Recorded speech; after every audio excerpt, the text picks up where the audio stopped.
हाँ जी, good evening. कल हमने पढ़ लिया था 1 2 एंड 1 4 के बारे में। लो टेम्परेचर पे 1 2, हाई टेम्परेचर पे 1 4, है ना। उसके बाद हमने फ्री रेडिकल पढ़ा था कि सिंपल एल्कीन के साथ स्लोअर होती है बट कॉन्जुगेटेड आयन के साथ फास्ट होती है।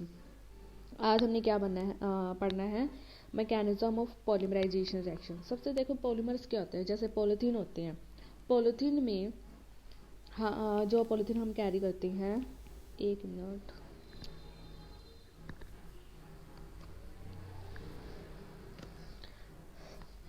पॉलीथीन होते हैं ना, जैसे जिसमें हम सामान वगैरह कैरी करते हैं, उसमें क्या होती है, इथीन होती है ना, जैसे एल्कीन होती है। तो एल्कीन के 2 कार्बन, मतलब इथीन के जब हम 1000 नंबर ऑफ मॉलिक्यूल्स उसको रिपीट करते हैं तब जाके हमारे पास एक पॉलीमर तैयार होता है, ठीक है। एंड उस प्रोसेस को हम क्या बोलते हैं, पॉलीमराइजेशन। तो फ्री रेडिकल हमने कल मैकेनिज्म पढ़ा था। अब हमने क्या पढ़ना है, पॉलीमराइजेशन रिएक्शंस। और या फिर हम क्या बोल सकते हैं, ये किसका मैकेनिज्म पढ़ना है कि ब्यूटा 1,3 डाइन को हमने कन्वर्ट करना है पोली ब्यूटाडाइन, मतलब एक ब्यूटाडाइन से हमने क्या बनाने हैं, नंबर ऑफ पोली ब्यूटाडाइन से बनानी है, ठीक है। तो देखो पॉलीमराइजेशन हमें समझ में आ गया कि इथीन के छोटे छोटे यूनिट को मिला के जब हम एक बड़ा सारा यूनिट बनाते हैं तो हमारे पास एक पॉलीथीन तैयार होता है, जिसे हम क्या बोलते हैं, वो क्या है, पॉलीमर। एंड उस प्रोसेस को हम क्या बोलते हैं, पॉलीमराइजेशन। तो आज हमने क्या स्टडी करना है कि ब्यूटा 1,3 डाइन को हमने कन्वर्ट करना है पोली ब्यूटाडाइन में। यहाँ पे क्या आ गया, पोली आ गया। पोली की वजह से हमने इसको क्या नेम दे दिया, पॉलीमराइजेशन रिएक्शन, ठीक है। एंड जो पॉलीमर बनेगा उसका क्या होएगा, जो मोलिकुलर वेट होता है वो क्या होता है, हाई होता है। देखो इथीन का 1 यूनिट, फिर 2, फिर 3, फिर 4, ऐसे करके जो एक पूरा पॉलीमर तैयार होगा उसका तो मोलिकुलर वेट काफ़ी हाई होएगा, है ना। इतनी बात हमें समझ में आ गई। तो बेसिकली क्या है, जो हमारे पास क्या है, ब्यूटा 1,3 डाइन है, इसकी हमने क्या करनी है, फ्री रेडिकल पॉलीमराइजेशन, ठीक है। और हमें क्या बनाना है, पोली ब्यूटा 1,3 डाइन, ठीक है। पॉलीमर का मतलब आपको समझ में आ गया। जैसे मान लो ये मेरे पास क्या है, ये इथीन है ना। इसके मैंने n नंबर ऑफ मॉलिक्यूल, मेरे को नहीं पता कितने मॉलिक्यूल लगे बनाने में। इसके अंदर मैंने क्या डाला, रेडिकल। रेडिकल हम जनरली फ्री रेडिकल में कौन सा डालते हैं, पेरोक्साइड। पेरोक्साइड एक तरह से क्या होता है, रेडिकल इनिशिएटर, जो रेडिकल को जनरेट करवाता है, ठीक है। तो ऐसे ऐसे करके ये बॉन्ड ब्रेक होंगे, H2C CH2 CH2, ऐसे ऐसे करके ये चलता रहता है। तो बार बार लिखने के बजाय क्या होता है, यहाँ भी चेन चल रही है, यहाँ भी चेन चल रही है, इसके नीचे क्या लगा दो, N लगा दो, ठीक है। अब बात करते हैं ब्यूटा 1,3 डाइन को हम कैसे बनाएंगे पोली ब्यूटाडाइन में, ठीक है। ये देखो, अब ये हमारे पास क्या है, ब्यूटा 1,3 डाइन। इसके मैंने क्या लिए, n नंबर ऑफ मॉलिक्यूल्स। इसमें मैंने रेडिकल इनिशिएटर डाला, दैट इज द पेरोक्साइड। तो वैसे ही करना, आपने यहाँ बॉन्ड शिफ्ट करना है, यहाँ बॉन्ड शिफ्ट करना है। तो यहाँ पे क्या बन गया, डबल बॉन्ड, मतलब ये बॉन्ड इसके साथ भी है, ये बॉन्ड इसके साथ भी है, ठीक है। तो डबल की जगह सिंगल, सिंगल की जगह क्या कर दोगे, डबल बॉन्ड कर दोगे। तो यहाँ पे आपके पास क्या बन रहा है, ये पोली ब्यूटाडाइन। देखो ये एक चेन है, उसी तरह फिर एक और चेन आएगी, फिर एक और चेन आएगी। तो बार बार लिखने के बजाय हम इसको क्या रिप्रेजेंट करते हैं, एन से, ठीक है। इतनी बात समझ में आ गई। जो अपने पास पोली ब्यूटाडाइन, जैसे हमने कल पढ़ा था, हमारे पास एक होती है 1,2 एडिशन, एक होती है 1,4 एडिशन। बट जो ये पोली ब्यूटाडाइन है, बेसिकली कौन सा फ्री रेडिकल फॉलो करता है, 1,4 एडिशन वाला, ठीक है। तो फर्स्ट स्टेप आपके पास क्या है, chain initiation step. Chain initiation step का मतलब क्या है कि जो हमने रेडिकल जनरेट करवाना, सबसे पहले हम वही डालेंगे। मैंने क्या डाला, पेरोक्साइड। पेरोक्साइड से मेरे पास क्या हो गया, एक रेडिकल जनरेट हो गया, ठीक है। सेकेंड स्टेप मेरे पास क्या है, चेन प्रोपिगेशन स्टेप। ये मेरे पास क्या है, ब्यूटा 1,3 डाइन। इसके अंदर मैंने जो रेडिकल इनिशिएट करवाया, वही क्या करोगे, एक तो कर दोगे आप 1,2 वाला, एक आप क्या कर दोगे, 1,4 वाला कर दोगे रेडिकल, है ना। 1 2 3 4 आपने पहले रेडिकल मान लो यहाँ पे जनरेट करवा दिया, तो यहाँ से बॉन्ड तो क्लीव हुआ, इसके पास आया रेडिकल, इसके ऊपर रेडिकल जनरेट हो गया, यही लिखा मैंने। नेक्स्ट में मैंने क्या करवाई, इसकी 1,4 एडिशन करवा दी। 1,4 यहाँ पे रेडिकल आया, है ना। तो अगर यहाँ पे रेडिकल आया है तो ये वाला बॉन्ड हो गया यहाँ पे शिफ्ट, है ना। एक मिनट,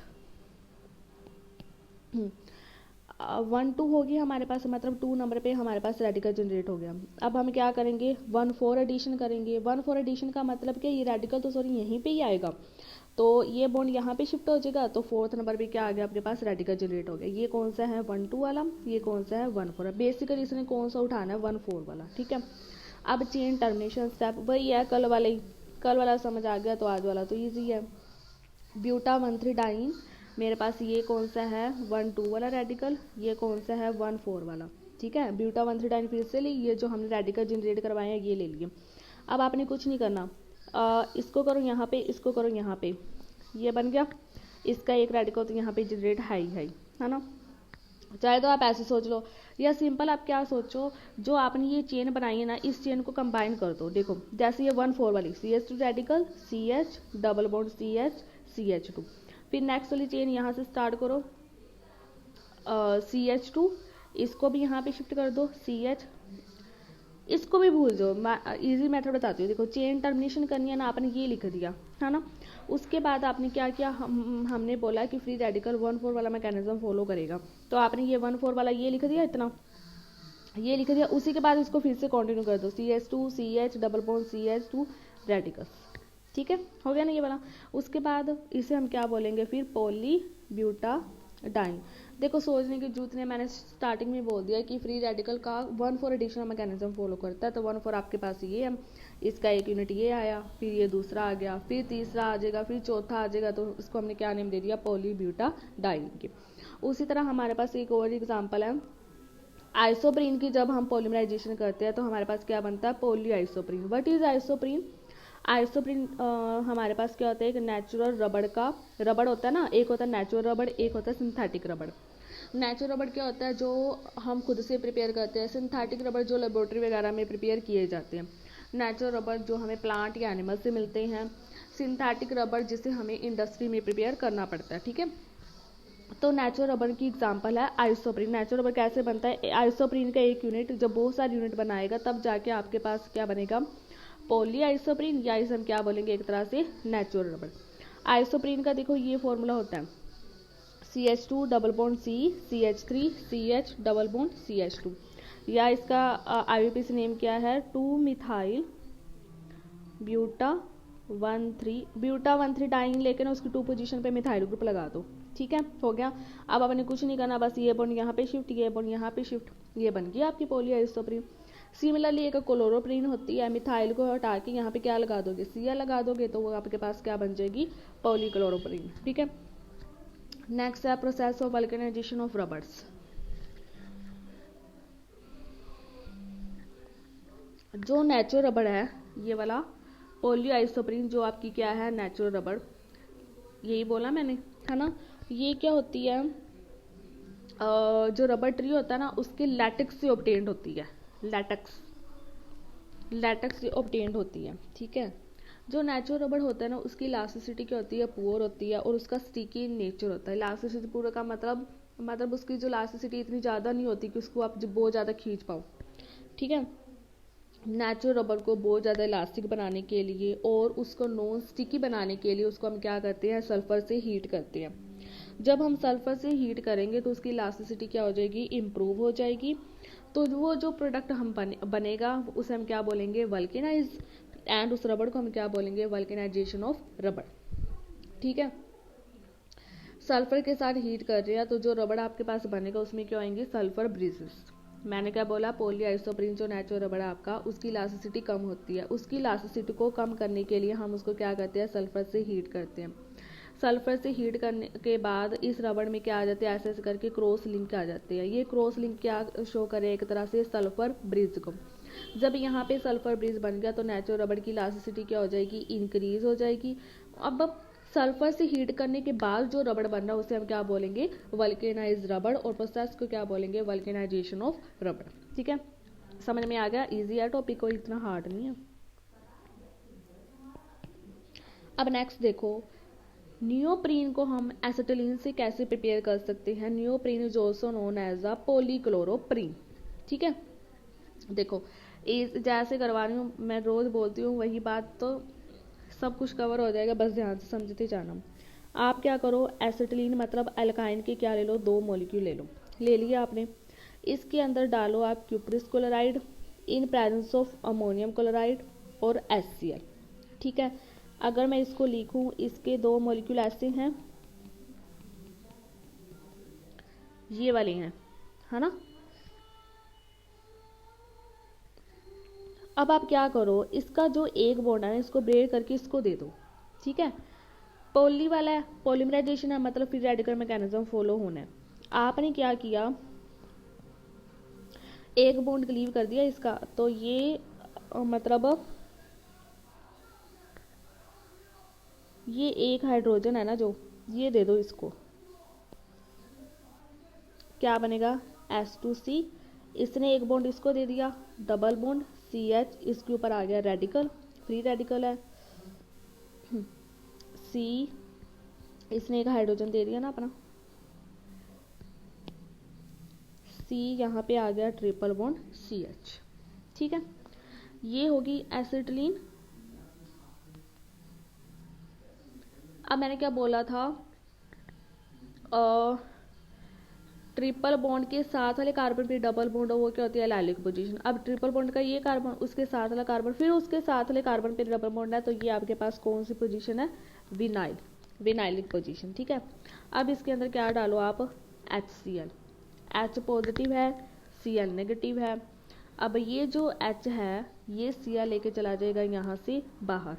ठीक है, हमने तो बाहर निकालना नहीं, हमने तो Cl का अटैक करवाना है। तो आप सिंपल क्या करो, जिसके ऊपर रेडिकल जनरेट है उसको ही आप दोगे अनायन, तो आपके पास क्या बनेगा, H2C, डबल बॉन्ड, हाइड्रोजन चला जाएगा इसका बाहर, CH, डबल बॉन्ड CH2।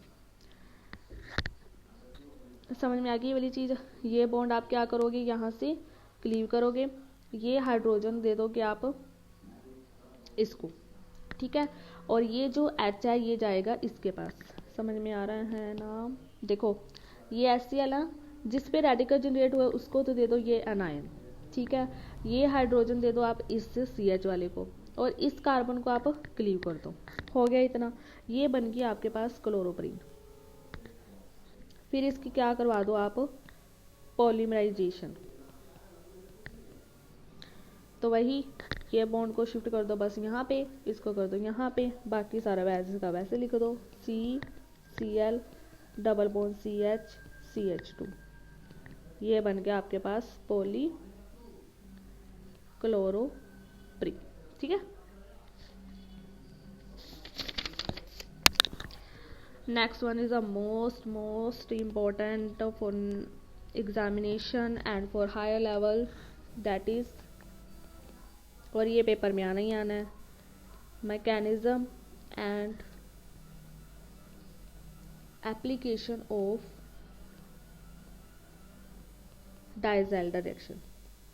बहुत इजी रिएक्शन है। मैंने एक इसी तरह से आपको एक रेट्रो डाइजेल्डर रिएक्शन बताई थी ना, जब हमने प्रिपरेशन की थी। देखो सबसे पहले इस रिएक्शन को हम बोलते हैं साइक्लो एडिशन रिएक्शन। देखो रिएक्शन एक होती है इंटरमोलिकुलर, एक होती है इंट्रामोलिकुलर। इंटरमोलिकुलर का मतलब क्या है, दो डिफरेंट मॉलिक्यूल। इंट्रा का मतलब क्या है, दो सेम, मतलब एक ही मॉलिक्यूल के अंदर सब कुछ होना। अब ये जो साइक्लो एडिशन रिएक्शंस है ये आपके पास कौन सी है, इंटरमोलिकुलर। ठीक है, ये इंटरमोलिकुलर साइक्लो एडिशन रिएक्शन है, ये किस किस के बीच में होगी, एक होगी 4 पाई इलेक्ट्रॉन के बीच में, प्लस एक होगी 2 पाई इलेक्ट्रॉन के बीच में। 4 पाई इलेक्ट्रॉन सिस्टम को हम बोलते हैं डाइन।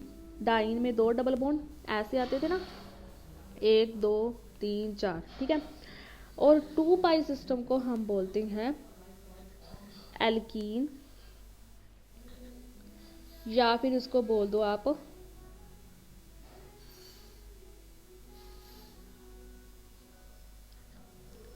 डाइनोफाइल। इतने बात समझ में आ गई कौन सी रिएक्शन है, इंटरमोलिकुलर साइक्लो एडिशन रिएक्शन। एक लेंगे 4 पाई इलेक्ट्रॉन सिस्टम, एक लेंगे 2 पाई इलेक्ट्रॉन सिस्टम। 4 पाई का मतलब जिसमें 2 डबल बॉन्ड होंगे, 2 पाई का मतलब जिसमें 1 डबल बॉन्ड होएगा। 4 पाई वाले सिस्टम को हम बोलेंगे डाइन, 2 पाई वाले सिस्टम को हम बोलेंगे एल्कीन या डाइनोफाइल। ठीक है, अब तो इस रिएक्शन का नेम क्या हो गया आपके पास, 4+2 साइक्लो एडिशन रिएक्शन। अब जब डाइन और डाइनोफाइल को हम आपस में ऐड करेंगे तो अब जो हमारे पास जो प्रोडक्ट बनेगा उसे हम क्या बोलेंगे, डाइज़ाइलर प्रोडक्ट। ठीक है, तो देखो एग्जाम्पल, मैंने क्या लिया, 4 पाई इलेक्ट्रॉन सिस्टम डाइन, हम जो हमारी चल रही है पुरानी वही ले लेते हैं, कौन सी, ब्यूटा 1,3 डाइन सिस्टम। ठीक है, ब्यूटा 1,3 डाइन सिस्टम।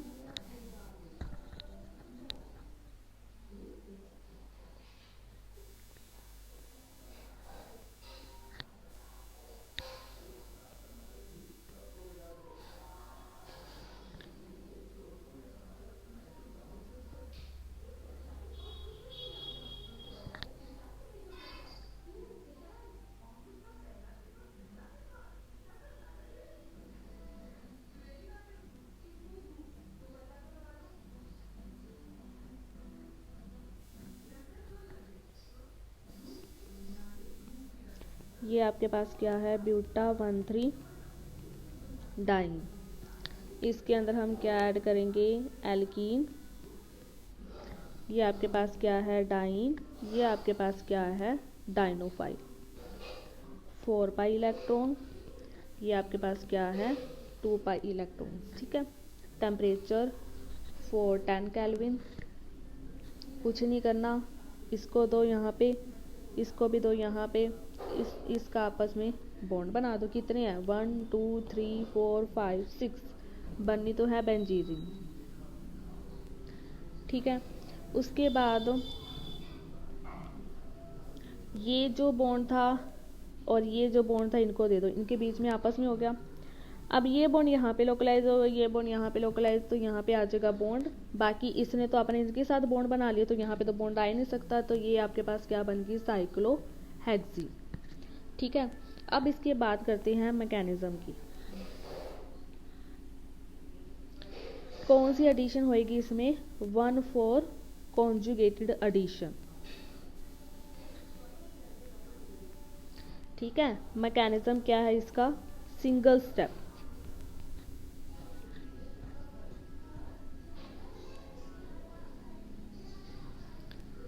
जो आपके पास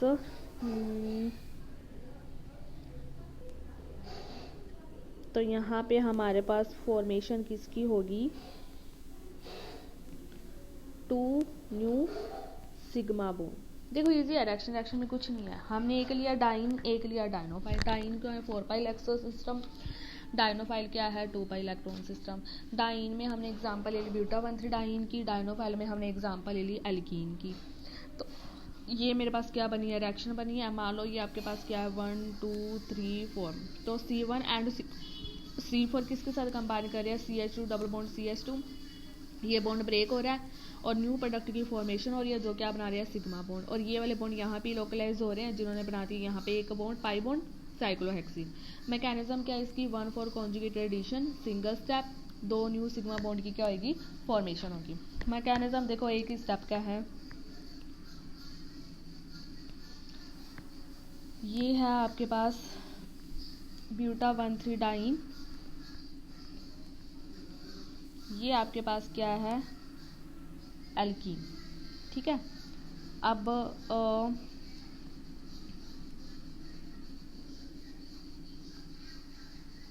इसके ऊपर क्या है, पार्शियल नेगेटिव, इसके ऊपर क्या है, पार्शियल पॉजिटिव, इसके ऊपर है पार्शियल पॉजिटिव, इसके ऊपर है पार्शियल नेगेटिव। एक भी मॉलिक्यूल में 2 पॉजिटिव 2 नेगेटिव तो आ ही नहीं सकती, क्योंकि वो रिपेल करेंगे। इसके बॉन्ड को भेजो यहाँ पे, ये वाला बॉन्ड गया यहाँ पे। ठीक है, और ये वाला बॉन्ड ले लिया, नेगेटिव चार्ज, नेगेटिव जो ले रहा है पॉजिटिव जो दे रहा है। समझ में आ गई बात, इसको उलझो ही मत। पॉजिटिव दे दिया, नेगेटिव ले लिया, पॉजिटिव ने दे दिया, नेगेटिव ने ले लिया, तो आपके पास बनेगा क्या, इसने दिया, यहाँ पे आ गया डबल बॉन्ड, ये वाला आ जाएगा ना, ये लगा दिया Sc डबल बॉन्ड CH। इसने दे दिया, यहाँ पे आ गया सिंगल CH2। इसके साथ इसकी क्या बन रही है, ओल्ड बॉन्ड ब्रेक हो रहे हैं, न्यू बॉन्ड क्या बन रहे हैं, फॉर्म्ड हो रहे हैं, CH2। इधर भी क्या आ गया, H2C, इसने भी दे दिया CH2, इसने इसके साथ बॉन्ड बनाया H2C, तो बन के साइक्लोहेक्सीन हो गया 6 कार्बन, 1 2 3 4 5 6। और अगर इसकी एप्लीकेशन की बात करें तो ये साइक्लिक कंपाउंड को प्रिपेयर करता है, अदर कंपाउंड इसे हम प्रिपेयर कर नहीं सकते। और रिएक्शन कब फेवर होगी, जब जो आपकी डाइन है उसके पास क्या होंगे, इलेक्ट्रॉन रिलीजिंग मतलब इलेक्ट्रॉन डोनेटिंग ग्रुप होना चाहिए, और जो आपकी डाइनोफाइल है उसके पास क्या होना चाहिए, इलेक्ट्रॉन विदड्रॉइंग ग्रुप होंगे, तभी रिएक्शन आगे को फेवर होगी। ठीक है,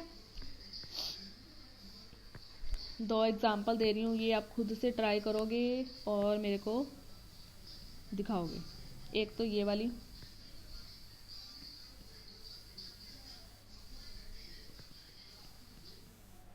कुछ नहीं करना, बस ये जाएगा यहाँ पे, ये जाएगा यहाँ पे, ये यहाँ पे, तो यहाँ पे बॉन्ड आ जाएगा, ये बॉन्ड को ब्रेक करके इसके साथ बस इसको जोड़ दोगे।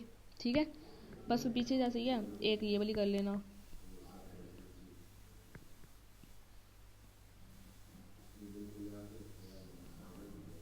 ये दोनों के मेरे को प्रोडक्ट बताओगे। जोड़ना नहीं है, बस ये बॉन्ड यहाँ पे आ जाएगा, ये बॉन्ड को क्लीव करके बस उसके साथ जोड़ दोगे। ठीक है,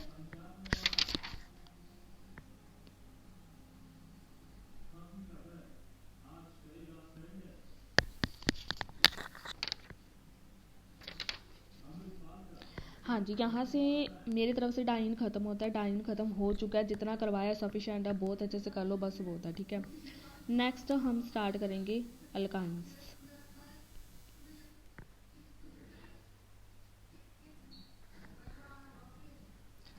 अल्काइंस आपके पास क्या है, जिसका क्या फंक्शन ग्रुप है, C ट्रिपल बॉन्ड C। ठीक है, मॉलिक्यूलर फॉर्मूला इसका क्या होता है, CnH2n -2, एन क्या है, नंबर ऑफ कार्बन। इसका जो कॉमन नेम है उसको हम क्या बोलते हैं, एसिटिलीन्स। ठीक है, जैसे मान लो ये है CH3C ट्रिपल बॉन्ड CH, क्या है, प्रोपाइन, इसका क्या है, IUPAC नेम, या फिर इसका क्या बन सकता है, ये तो एसिटिलीन है, और ये आपके पास क्या है, methyl acetylene. HC triple bond CH is known as a acetylenes. ठीक है, अल्काइन को हम फर्दर क्लासिफाई करते हैं terminal and non terminal alkynes according to the position of triple bond. ठीक है, जैसे इसको ना ध्यान में रखना, ये बहुत कंफ्यूजन होती है, एक बार बताऊंगी उसके बाद कभी नहीं बताना मैंने। C triple bond C CH3, 4 carbon, but, 1 position पे आयन, ब्यूट 2 आयन। अब इसमें देखो ट्रिपल बॉन्ड किस में है, लास्ट वाली पोजीशन पे, इसमें ट्रिपल बॉन्ड बीच में आ रहा है। लास्ट वाली पोजीशन में जो टर्मिनल मतलब एंड पॉइंट, ठीक है, ऐसे याद रख लो, ये होगी टर्मिनल अल्काइन। नॉन टर्मिनल मतलब नॉट एंड पॉइंट, ये होगी आपके पास नॉन टर्मिनल अल्काइन। ठीक है, और जो हाइड्रोजन अटैच होता है टर्मिनल कार्बन से उसे हम क्या बोलते हैं, एसिटिलिनिक हाइड्रोजन। ठीक है, एंड जो एनायन फॉर्म होएगा जब हम एसिटिलिनिक हाइड्रोजन रिमूव करेंगे उसे हम क्या बोलेंगे, एसिटिलाइड आयंस। ये हाइड्रोजन को अगर आप रिमूव करोगे, टर्मिनल कार्बन है ना, रिमूव करोगे और उसके बाद इसको आपने रिमूव कर दी, ये पॉजिटिव, तो कार्बन पे आएगा नेगेटिव चार्ज, इस नेगेटिव चार्ज को आप क्या नेम दोगे, एसिटिलाइड आयंस। क्लियर इतनी बात।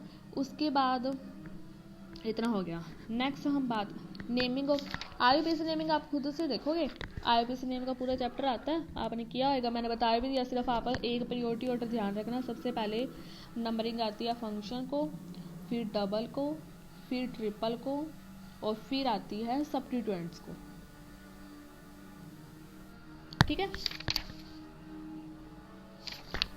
हाँ जी।